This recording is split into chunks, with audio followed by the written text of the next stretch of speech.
Hello again, YouTube. It's Skylar. Welcome back to my face. And in today's video, I'm going to be talking about happiness.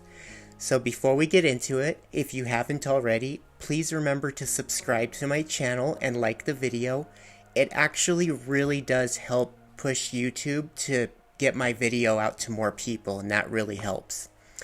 Also, I just did my very first live stream last week, so if you haven't seen that yet, make sure to go check that out on my channel as well. It was a really good video. Alright, so when I say happy, I'm not really referring to the emotion of being happy as, like, oh, smiling, and it's more so I'm referring to general life satisfaction. So, do you wake up in the morning and are you genuinely content with the way that things are pretty much going in your life? That sort of happiness. So if you look at it as a continuum of where am I and where do I want to be, let's use the analogy of, say, a house. So you just finally moved out and you're an adult and you're ready to go live your life. And you get a tiny little apartment. And you're very happy because finally you have your independence and your freedom and you can do, pretty much do what you want. And it's nice to have your own space and your own privacy. But somehow that quickly dissipates because now you realize, oh, there's noisy neighbors next door, or, there's not really a whole lot of room, or the window's not facing this direction.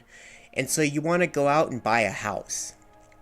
And so you think, okay, well, I'm going to go buy a house. And that's going to make me happy.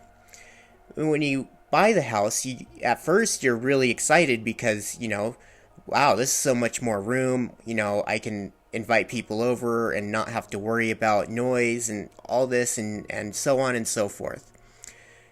But eventually you start to realize, there's not really that much yard space. I don't really, it's not in the type of neighborhood that I would prefer.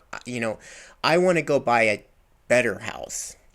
And so you just see this progression where you're just constantly what we call moving the goalpost, where even though you already got what you wanted, you've changed what your goal is to something that's even better than what you have, or even more.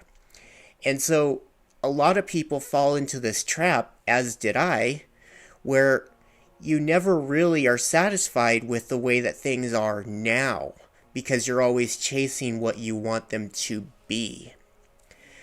And so this is something that I struggled with too, because with things like, having a job, I always wanted a better job. If you have a car, you always want a better car. And so you never really truly appreciate the things that you already have because you're always looking to that next best thing. And I think this comes down a lot to culture, especially in America. We have consumerism. So, it's always keeping up with your neighbors and your friends and getting the best and the newest thing. But that same feeling of, once I get this whatever, then I'm going to be happy. But then you do get the whatever. You do get the better house. You do get the better job. You get more money. But then you're not happy because you want the other thing more. And so it's just this perpetual cycle of trying to get the best thing ever, and you never really feel happy or content with your life.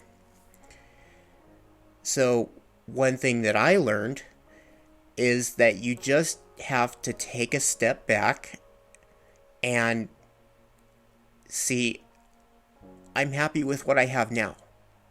Now, that doesn't mean that I can't try to aspire to getting better things. Of course I'm going to want a better house, a better job, a better car. But I have to be happy with what I already have right now in the moment. Otherwise, I'll never be happy.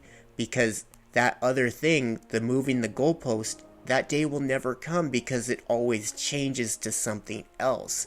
You're always looking for something better.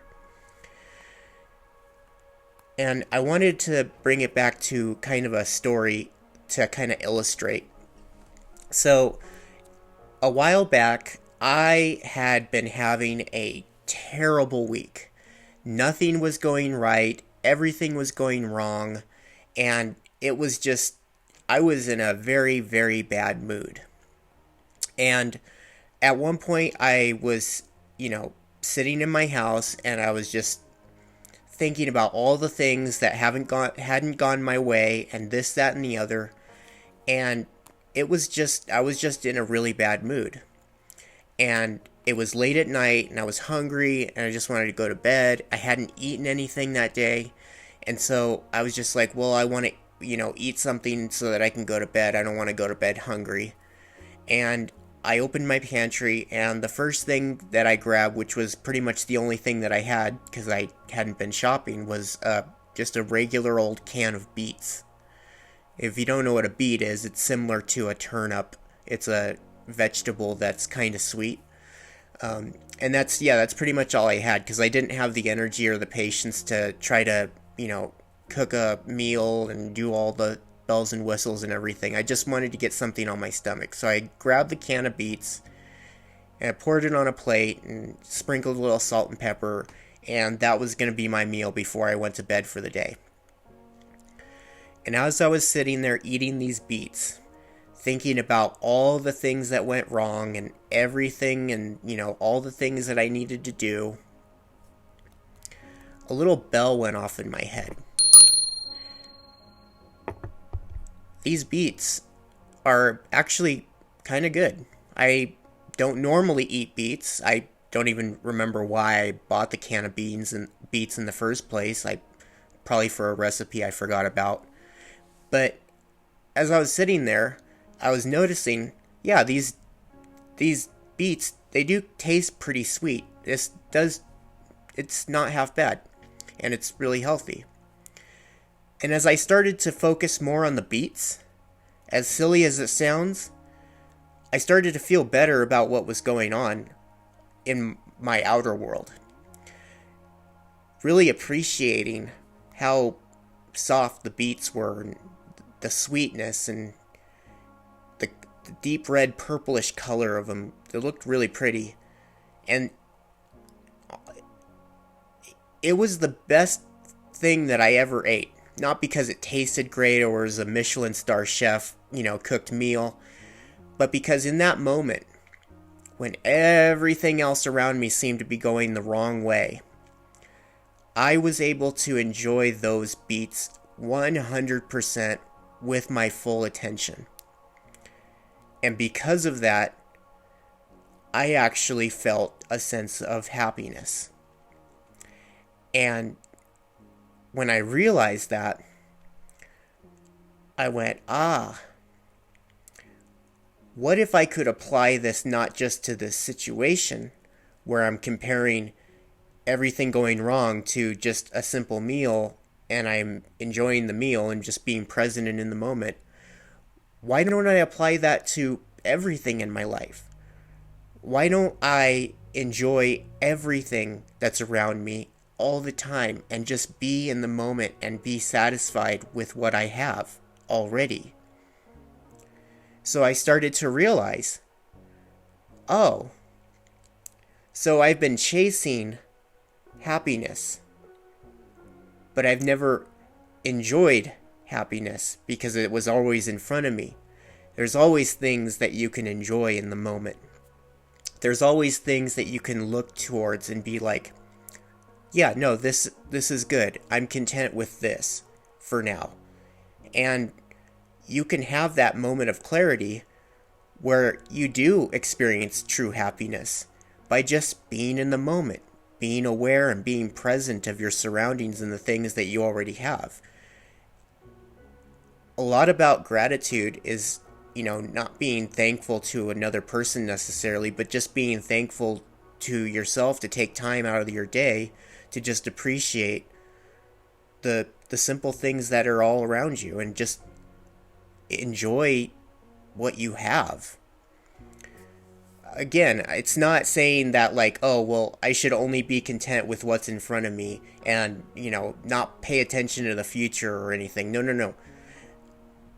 Just being aware and present will tremendously help being able to enjoy everything.